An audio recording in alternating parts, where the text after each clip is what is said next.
Whatever came up, he was eager to do. But he also, at the same time, wanted to make sure that he got his name in the paper or some recognition of some kind.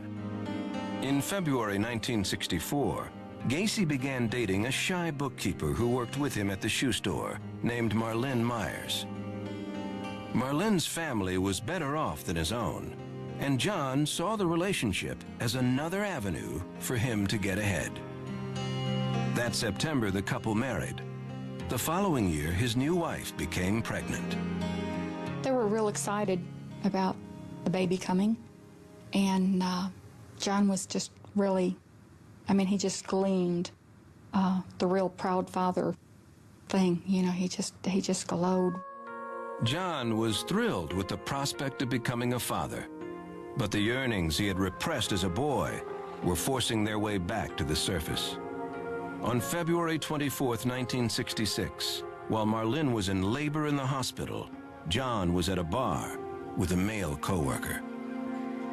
We went to his house, and instead of having coffee, we had a couple more drinks, and I must have passed out. I woke up laying on his bed with no clothes on. Gacy had oral sex with the man, and the next morning felt both exhilarated and ashamed. He pretended nothing had happened. He rushed to the hospital to see his wife and his newborn son, Michael. He was such a good father when Michael was born. He was very nurturing, and he'd kiss them and he'd hold them, and he didn't learn that, I know. So it was just like a natural thing to him. John's parents came down from Chicago to meet their grandson. For the first time, John saw pride in his father's eyes. He was happy when he saw my brother settle down and get married and have a family. He was happy. It was like John reached the ultimate with that it was okay. He got through all of that, and now he's a family man. Gacy seemed to have everything he wanted: a family, a good job, and a new relationship with his father. But over the next 2 years, the real John Wayne Gacy would be revealed.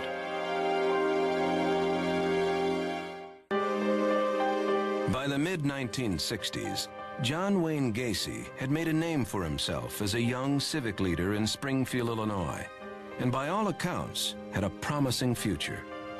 But the ambitious family man was hiding a sexual compulsion that threatened to ruin him.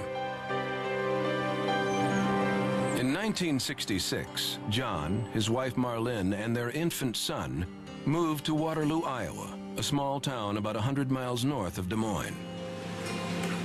John's father-in-law owned 3 Kentucky Fried Chicken restaurants in Waterloo. Business was booming, and he needed a manager. So, at 24, his son-in-law began learning the restaurant business. John loved being the boss and insisted that his employees and friends call him Colonel. You want to be able to control people. He loved the idea that he could tell people, this is what I want you to do. I'm the boss. John put in 16-hour days, but his commitment to the JCs never faltered. He was soon considered the most valuable new member in the Waterloo chapter. I think probably it's just John's personality. He was very ambitious and wanted to be loved by everybody and liked by everybody and accepted, and it was just his way. Local JC President Charles Hill was impressed with John's charm and powers of persuasion. The JCs appointed him chairman of their membership drive. And talk about a membership chairman that no holds barred. I mean, he just did everything he could do to get new members, and he did it. He did the job. Gacy lured men into joining the JCs by inviting them to the Clayton House Motel, where he screened illegal stag films and hosted orgies with prostitutes. In one evening, he signed up 20 new members. John's sexual romps also carried over into his marriage, with the full participation of his wife, Marlene. After an evening out, they would often swap spouses with other couples. When John's sister Karen came in from Chicago for a visit, her brother and sister-in-law revealed their little bedroom secrets. He said, sometimes we don't always go home with the same persons we came with. I really thought it was a joke, but when it came time to go home, he took somebody else home to their house. That was the first time I felt I didn't know my brother, that I didn't know him. And I definitely, you can imagine how my thoughts diminished about this sister-in-law. The Waterloo JCs knew all about John's sexual escapades, but that didn't keep him from earning enough votes to win the JC vice presidency and being honored as their Man of the Year. By 1967, he was a shoo-in for JC president and the father of another child named Christine. Yet there was a side to Gacy that his family and cronies had never seen, an insatiable lust for teenage boys. One afternoon, while Marlene and the kids were away, John invited over 15-year-old Donald Voorhees, whose father was a JC and an Iowa state senator. Gacy asked the teenager if he had ever watched a stag film. When he said no, John set up the projector in his basement. He got Donald drunk to lower his inhibitions, then forced himself on the boy. Young Voorhees engaged in oral sex with Gacy.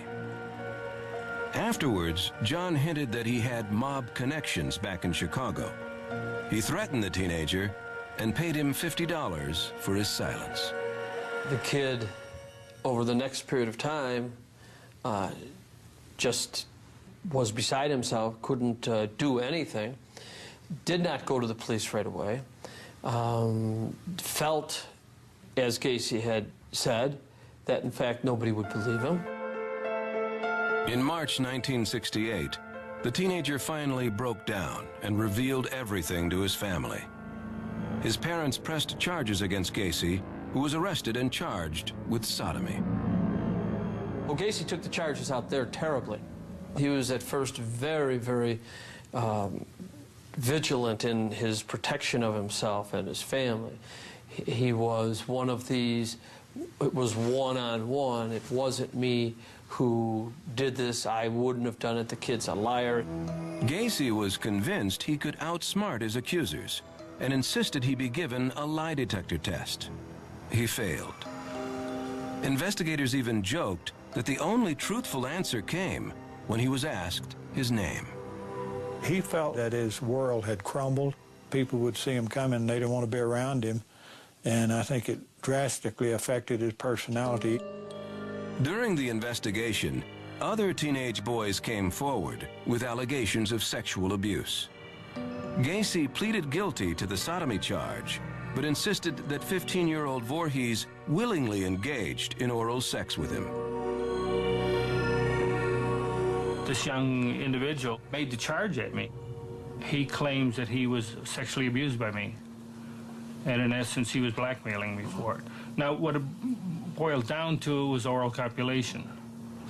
And it was consensual. The judge didn't see it that way and gave Gacy the maximum sentence, 10 years at the state penitentiary in Anamosa. He would never see his wife Marlene or his children again. Gacy arrived at the prison in December 1968. It's like he